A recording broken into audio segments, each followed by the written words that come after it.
Am Anfang bin ich immer sehr nervös, aber ich kenne das von mir. Nach 2, 3 Minuten werde ich dann wieder ganz ruhig und dann bin ich entspannt. Ja, dann fangen wir mal mit dem nervösen Teil an. Genau, mit dem nervösen Teil, das kenne ich von mir, das ist normal.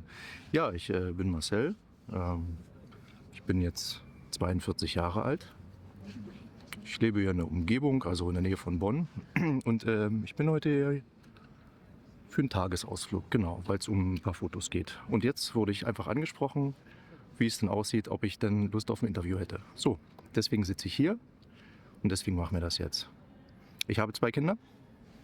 Ich lebe in Trennung aktuell. Meine Kinder sind 8 und 12 Jahre alt. Und der Kleine ist Autist. So, also soweit alles ganz normal.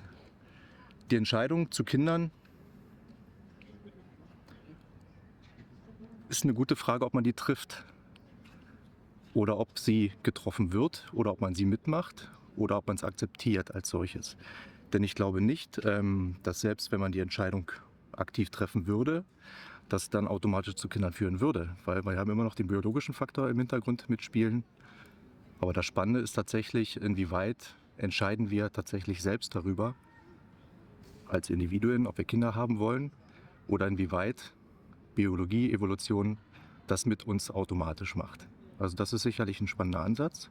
Aber wenn sich 2 Menschen treffen und das funktioniert auf irgendeine Art und Weise und die Lebensbiografie spielt in die gleiche Richtung, dann ist es für mich sehr wahrscheinlich, dass aus so einer Beziehung Kinder entstehen. Es sei denn, beide oder einer möchte aktiv das nicht haben. Dann wird es natürlich schwieriger, wenn einer das aktiv nicht haben möchte, wird es sehr wahrscheinlich zwangsläufig daraus hinauslaufen, dass diese Beziehung scheitert. Evolutionär bedingt, ganz einfach. Das war klar, dass ihr beide Kinder haben wollt. Ja, natürlich, weil man ist natürlich klassisch erzogen, mehr oder weniger, und da gehören irgendwann Kinder einfach dazu, auch in der Ehe, da gehören dann Kinder einfach dazu. Und das spricht ja tatsächlich in unserer Gesellschaft oder in unserem Lebensumfeld nichts dagegen. Wir sind sozial alle erwachsen, sozial abgesichert, wir haben keine Kriege zu fürchten, also spricht sozusagen kein Elementarerlebnis oder Ereignis dagegen an sich. Deswegen ist das unproblematisch. In der 1. bis 2. Welt, nenne ich es mal. Und auch in der 3. werden Kinder geboren. Ganz normal. Und was denkst du über, fangen wir mal über Männer, die sagen, nee, ich will keine Kinder kriegen? Im günstigsten Fall sind das einfach sehr, sehr ehrliche Menschen. Denn es ist ja nichts, es ist ja kein Vorurteil an sich, nur weil ein Mann sich gegen ein Kind oder gegen Kinder entscheidet, dass er einfach nur das macht, um seinen Spaß im Leben zu haben. Es kann ja tatsächlich sein, dass er da viel weiter denkt, indem er sagt, was tue ich den Menschen an tatsächlich. Es ist ein Gedanke. Ne? Er muss nicht korrekt sein, aber es ist ein Gedanke und das gilt es zu hinterfragen. Warum möchte er das nicht? Also was ist der Grund dahinter? Ein pauschales Urteil ist relativ einfach getroffen, trifft aber genauso viel zu kurz wie die Aussage an sich, ich möchte kein Kind. Und denkst du das Gleiche bei Frauen? Natürlich, natürlich. Sicherlich gibt es Frauen, die vielleicht Angst vor der Verantwortung haben, die ihren Körper nicht dazu missbrauchen oder gebrauchen wollen, weil es ist natürlich ein extremer körperlicher Einschnitt in das Leben einer Frau. Ich meine, das ist völlig unbestritten. Dann ist es vielleicht die Sozialisierung, das heißt, inwieweit strebt ein Karrieregedanken dafür oder dagegen, also tatsächlich niedere Beweggründe aus meiner Sicht. Das ist für mich ein niedriger Beweggrund.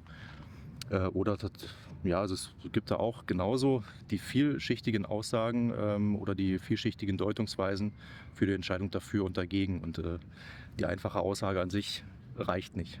Da spielt immer die komplette Biografie mit. Was glaubst du wäre anders, wenn du keine Kinder hättest?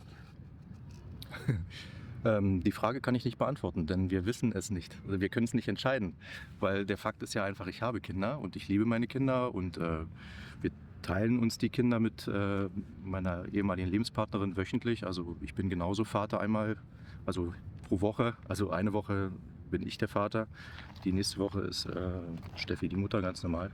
Ich weiß es nicht, was anders wäre, denn ich habe erstens die Wahl nicht und zweitens, wie sollte ich es denn wissen? Ich kann mich ja nicht entscheiden, ich habe jetzt Kinder und nicht, ich habe sie, Punkt. Und dafür bin ich da und dafür stehe ich dann sozusagen ein, da ein mindestens akzeptabler Vater zu sein. Ob ich ein guter werde, das wissen wir alle später nicht. Das wird die Zeit zeigen.